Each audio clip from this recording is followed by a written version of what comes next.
करेंगे स्वाध्याय मंडली के बारे में। स्वाध्याय मंडली क्या है?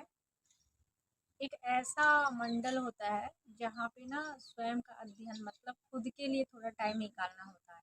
इसमें स्वयं का अध्ययन करना होता है। स्वयं का अध्ययन मीन्स कि आप कुछ ऐसे ज्ञान को प्राप्त करें जो आपके जीवन के लिए ज़रूरी है। उनका आपके करियर से, आपके वर्क से और आपके किसी भी प्रोफ़ेशनल से कोई ज़रूरी नहीं लेना-देना नहीं होता है। लेकिन वो स्वाध्याय क्या होता है, वो हमारे लिए होता है। जैसे हम सारा दिन दूसरों के बारे में सोचते हैं और दूसरे के लिए ही वर्क करते हैं। पढ़ाई भी करते हैं जॉब के लिए, और अगर जॉब नहीं मिलती है तो सारी पढ़ाई बेकार हो जाती है। बट पढ़ाई के साथ-साथ शिक्षा के साथ-साथ अगर विद्या भी जुड़ा रहे, तो वो हमारे जीवन को पूर्ण बनाता है।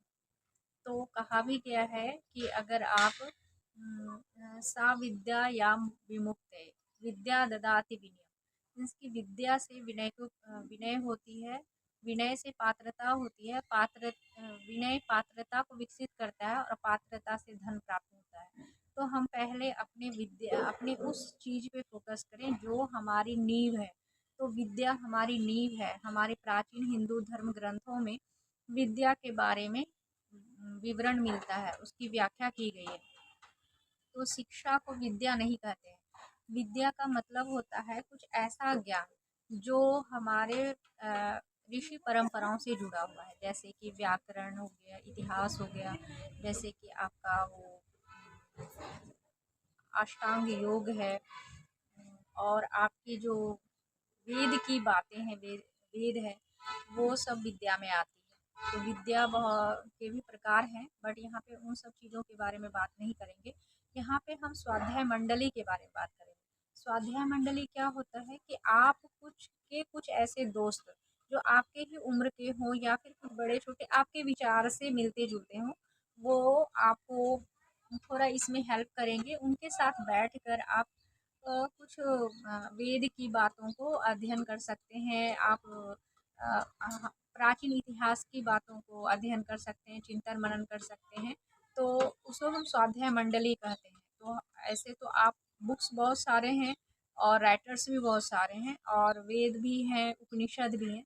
बट उन सारे बड़े-बड़े जटिल जटिलताओं के कारण उसको हम आपस में चर्चा तुरंत पढ़ कर के नहीं कर सकते।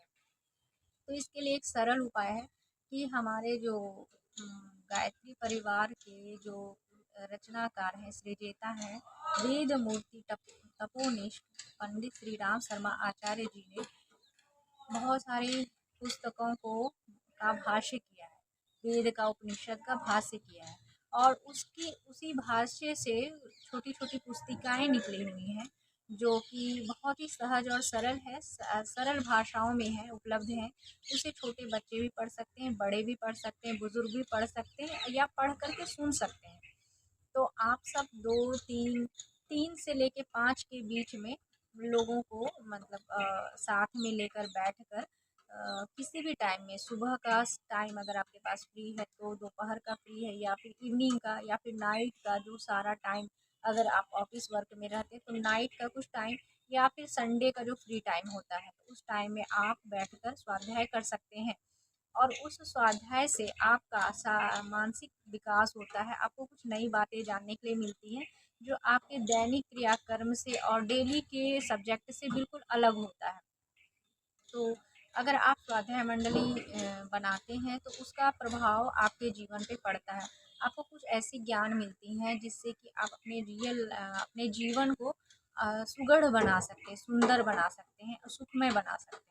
तो अनगढ़ को सुगढ़ बनाने की प्रक्रिया के लिए स्वाध्याय करना होता है।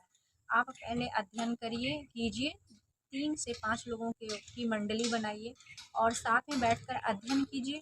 अध्ययन को साथ में शेयर की, तो आप 5 लोग मिलकर बैठकर स्वाध्याय कीजिए और आपस में शेयर कीजिए।